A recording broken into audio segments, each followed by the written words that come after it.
Hermanos, muy buenos días. Bienvenidos una vez más a nuestro devocional de este día lunes. La escritura dice lo siguiente: así que toda la gente procuraba tocarlo, porque de él salía poder que sanaba a todos. Él entonces dirigió la mirada a sus discípulos y dijo: dichosos ustedes los pobres, porque el reino de Dios les pertenece. Lucas capítulo 6, versículo 19 y versículo 20. Como ya hemos estudiado en las escrituras, muchas gentes le seguían a Jesús y grandes multitudes fueron sanadas en varias ocasiones. En los días del Señor se sanaron miles de personas. La gente a la que el Señor sanó no tuvo que hacer nada. El Señor incluso podía sanar a las personas desde una distancia. Sus sanidades eran genuinas y tenemos el valioso testimonio del médico Lucas para dar fe de que realmente ocurrieron. Si te sientes enfermo o enferma, preséntale tu problema al gran médico. Él es el mejor médico que podrías consultar. El texto nos dice: toda la gente procuraba tocarle. Esta fue una escena dramática.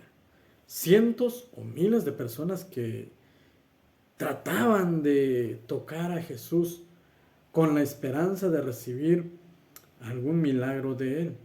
Es evidente que los discípulos no veían a aquellas personas igual que Jesús. Una cosa era seguir a Jesús, pero otra cosa aprenderlo a amar, a servir. Esto iba a tomar su tiempo para los discípulos, para que ellos aprendieran a amar a las personas como Jesús lo hacía. Jesús hace una pausa, se sienta con sus discípulos. Era una oportunidad perfecta para charlar sobre la idea del reino con respecto a que la multitud de pobres le estaban siguiendo a Jesús. Su enseñanza arrancó con la frase: dichosos ustedes los pobres, porque el reino de Dios les pertenece. En otras palabras, ese desastre que están viendo ustedes por allí, muchachos, es hermoso. Jesús les explica que la nueva jerarquía era un sistema invertido donde los primeros serían últimos y los últimos primeros.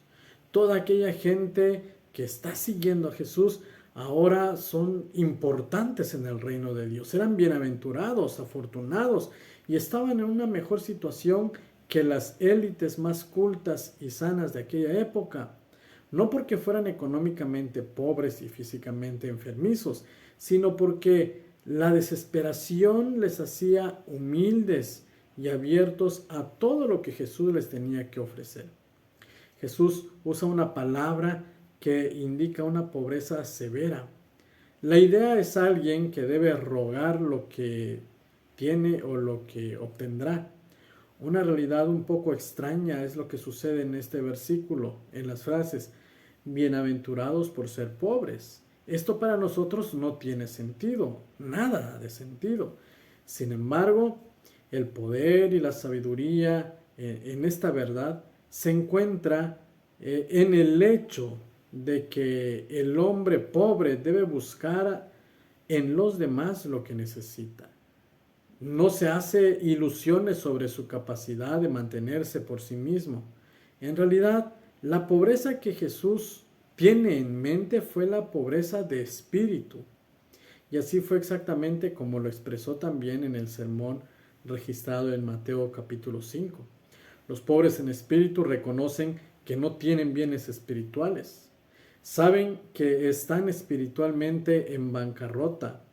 La pobreza de espíritu no puede ser inducida artificialmente.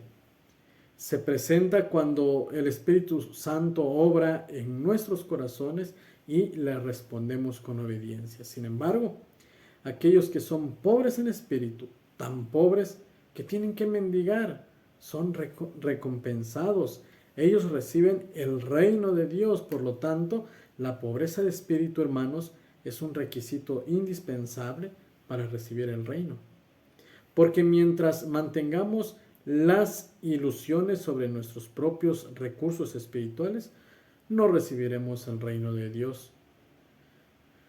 porque lo dice el excelso, dice el texto bíblico, lo dice el excelso y sublime, el que vive para siempre, cuyo nombre es santo.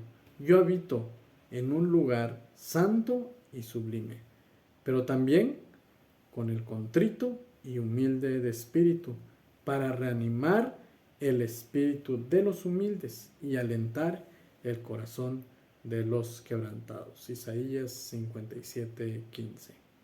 Amén.